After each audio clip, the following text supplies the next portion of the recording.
Machine knitting bobbles is surprisingly easy. There are many methods, but the one I'm going to show you is completely hand manipulated.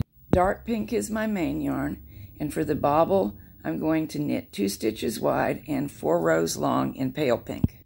I've already made one that you can see at the left of where I'm working at present.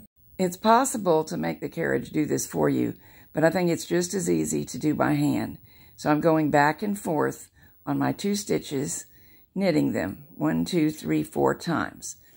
Then I'm going to loosely tie together the yarn tails and snip them off to get them out of the way.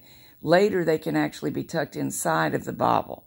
Now, all we have to do is lift the 2 stitches from the main yarn color right below the bobble onto the needles and continue knitting. I knit back from hold to assist the carriage because there are 2 sets of stitches in places.